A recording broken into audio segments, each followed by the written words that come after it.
ਸਾਡੇ ਨਾਲ live update ਦੇ ਰਹੇ ਨੇ ਤਾਂ ਮਨੋਜ, ਜਿਸ ਤਰੀਕੇ ਨਾਲ ਮੰਡੀ ਦੀ ਅਸੀਂ ਗੱਲ ਕਰ ਰਹੇ ਹਾਂ, ਮੰਡੀ ਤੋਂ कंगना रनौत लगातार अपनी लीड बरकरार कीते हुए की कुछ जानकारी आ रही है? करार जरूर है, लेकिन ये लीड बहुत कम है। जिस तरीके से हम संदीप आप भी अपडेट कर रहे हैं, हमीरपुर और ये कांगड़ा सीट में जो लीड दिख रही है वो सस्टेन कर रही है कई राउंड्स में, लेकिन यहाँ इन दो सीटों पर मंडी की बात करें शिमला, ये लीड जो है बहुत फ्लक्चुएट भी हो रही है। खैर, मैं जरा सा बाई इलेक्शन पे संदीप आपसे पूछना चाह रहा हूँ, ग्राउंड रिपोर्ट चाह रहा हूँ। ये बाई इलेक्शन वाला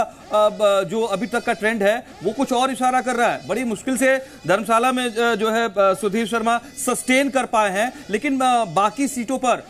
अभी जो है ट्रेंड 4-2 के तौर पर कांग्रेस 4 सीटों पर लीड कर रही है। बीजेपी बड़ी मुश्किल से 1 सीट, मैंने धर्मशाला की बात की, और 62 सीट पर आईडी लखनपाल जो है वो भी बल्कि पीछे थे, अभी फिलहाल वो आ गया है। तो 4-2 ये क्या हो गया?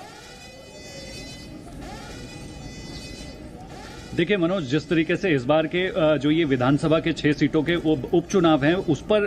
प्रदेश की सबसे ज्यादा नजर थी, क्योंकि प्रदेश में कांग्रेस की सरकार है और कांग्रेस की सरकार को जिस तरीके से संख्या बल की अगर मैं बात करूं तो इन चुनावों में 1 से 2 सीटें जो है जीतना बहुत जरूरी था, क्योंकि जिस तरीके से भविष्य में जो है 3.5 साल अभी फिलहाल कांग्रेस सरकार के कार्यकाल के बचे हुए हैं, तो ऐसे में सीटों को जीतना काफी चुनौतीपूर्ण था। लेकिन जिस तरीके से अभी तक के रुझानों की अगर मैं बात करूं तो इस वक्त जो है बीजेपी 2 सीटों पर आगे चल रही है और कांग्रेस जो है वो 4 सीटों पर बढ़त बनाए हुआ है। जिस तरीके से लाहौल स्पीति में त्रिकोणीय मुकाबला देखने को मिला है, तो कहीं ना कहीं निर्दलीय उम्मीदवार डॉक्टर रामलाल मारकंडा जो है वो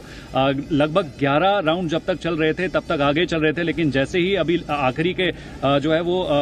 बाकी के राउंड्स की गिनती शुरू हुई, तो इस वक्त जो है वहां पर कांग्रेस की कैंडिडेट जो कि पहली मर्तबा विधानसभा के उपचुनावों में चुनावी मैदान में है, वो अब लीड कर रही है। तो इस तरीके से देखा जा सकता है कि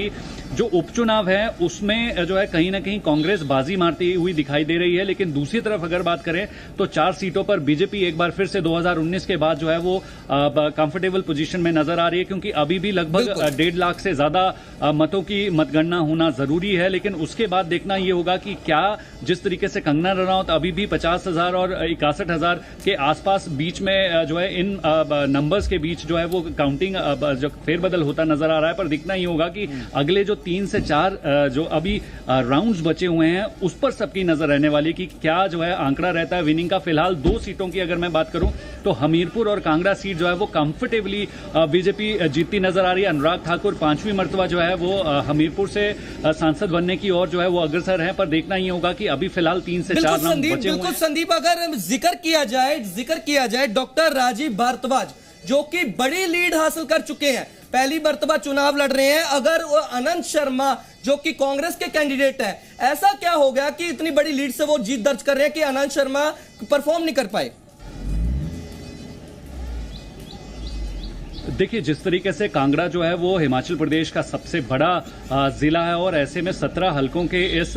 कांगड़ा पार्लियामेंट्री कॉन्स्टिट्यूंसी की अगर बात करें तो जिस तरीके से कांग्रेस ने पूर्व केंद्रीय मंत्री आनंद शर्मा को चुनावी मैदान में उतारने का जब निर्णय लिया तो हर किसी को सकते में डाल दिया। हालांकि काफी बड़ा कद रखते हैं राष्ट्रीय स्तर की राजनीति में, लेकिन जिस तरीके से उनका भी ये पहला एक्सपीरियंस है लोकसभा के चुनावों में जो है चुनावी मैदान में उतरने का, तो जाहिर तौर पर समझा ये जा रहा था कि कांटे की टक्कर जो है वो देखने को मिल सकती है कि कांग्रेस जिस तरीके से लगातार इस तरीके की बयानबाजी कर रही थी, लेकिन जिस तरीके से आज जब